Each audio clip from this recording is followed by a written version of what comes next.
My name is Aubrey. I live in Middle Tennessee, Zone 7, and today I want to give you guys a tour of my cut flower garden. So in total, I have 9 raised beds, and I've started all of my cut flowers from seed, whether that's direct seeding them or starting them from seed in my greenhouse. I'm just going to walk you through the varieties that I've chosen to grow this year, and we'll get an up-close look at how beautiful they are. In this first raised bed, I have 2 different varieties of bachelor buttons. I think this is called Florist Blue Boy and Black Magic.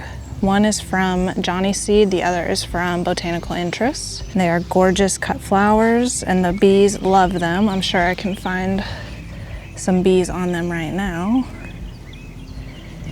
And then behind there, I have my zinnia bed. I did 2 different varieties this year. I did a mix of Queenie Lemon Peach and Queenie Lime with Blush. Both are from Johnny Seed, and they are absolutely gorgeous. These last well over a week in a vase if you cut them. In this raised bed, I've got a mix of Gomphrena and Crispidia. Both I started from seed in my greenhouse in the winter. This is a mix that I actually saved from my own seeds last year. And then for the Crispidia, they're not quite in bloom yet. One tip for Crispidia is that the rabbits love them when they're young seedlings. These probably should have bloomed a while ago, but they kept getting munched on by bunnies. This is Indian Summer Rudbeckia. It's just now starting to open up. I've been really excited to see these. I've never grown Rudbeckia before. Here we have Flamingo Feather Celosia. It is almost in bloom. There's supposed to be a pink, light pink feathery flower. Some celosia looks like brains or like barnacles, but this is supposed to be a pretty feathery type of celosia. For cosmos, I went with 2 different varieties. I did the double click bicolor. So some of these have been single petaled, others are more full. I just got done deadheading these. And then my other variety I did is called Versailles or Versailles. I'll put the name on the screen because I'm not really sure how to pronounce that one. These are also from Johnny Seed. These are snapdragons. The variety is Orland's Early Yellow. They're a group 3 to 4 snapdragon, so they're able to tolerate a lot of heat and long days. Last year I attempted to grow snapdragons for the first time and I failed extremely because I didn't know there was different groups. I had grown, I think, a group 1 to 2, which was made for cool season. So as soon as our days got hot, I mean, these things just, they fried. So I did some research and found out that there's different varieties that can handle more heat. So that was what this one was, and I will definitely be growing snapdragons again because they are absolutely gorgeous and they keep shooting up new blooms. I really thought these would be a one-time bloomer, but if you look up close here, you can see all the new buds forming, and the bees love these as well. One of my all-time favorite cut flowers is Strawflower. This is Vintage White and an apricot peach mix. So you've got everything from a pink to a peach color, and then there's some red in here too. These are one of my favorites because if you can hear the noise, they sound like straw, hence the name Strawflower. But they last forever. They're an awesome dried flower. They'll last forever in a vase, and they come in just a bunch of different colors.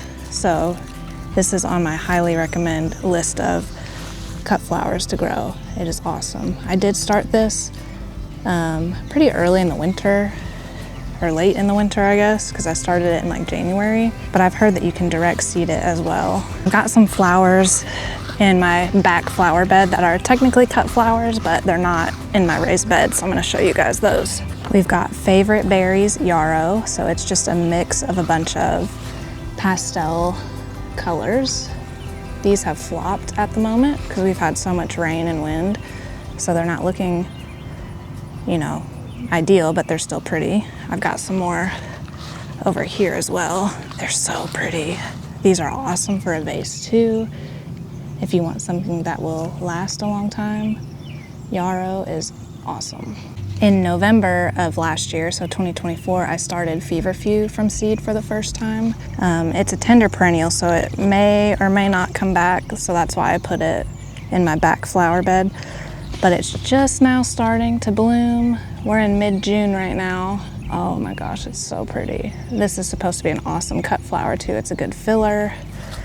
I'm not sure how long it lasts in a vase yet, but it's absolutely gorgeous. I'm definitely gonna be starting more of this winter. So those are all the varieties that I've grown this year. I think now I want to cut some of them and make an arrangement with you guys and just put it together. So let's do that.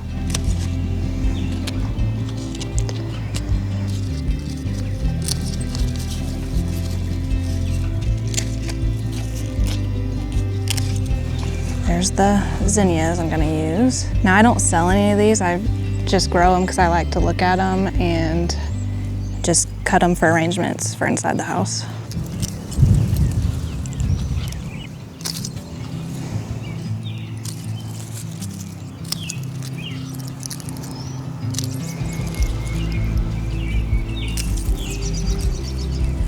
Trying to go with a color theme here of yellows, whites, and some peachy red. Peachy and red, not peachy red. We could cut some of the Feverfew. It's kind of hard to cut some of this because it's just now starting to bloom. I like to look at it outside, but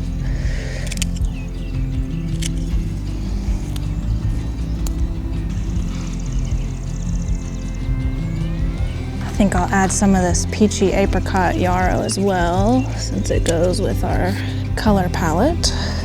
This is all flopped over anyways, so it could use a little haircut.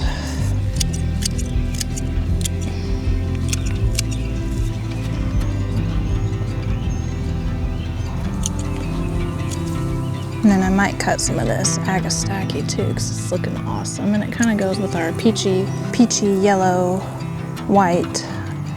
I don't know, we'll see how it all comes together.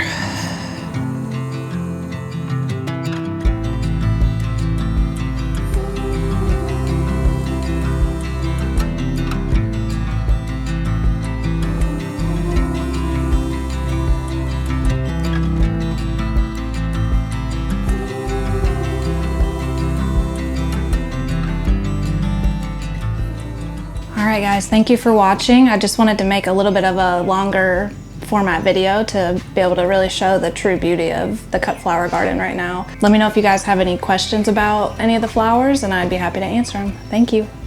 Bye.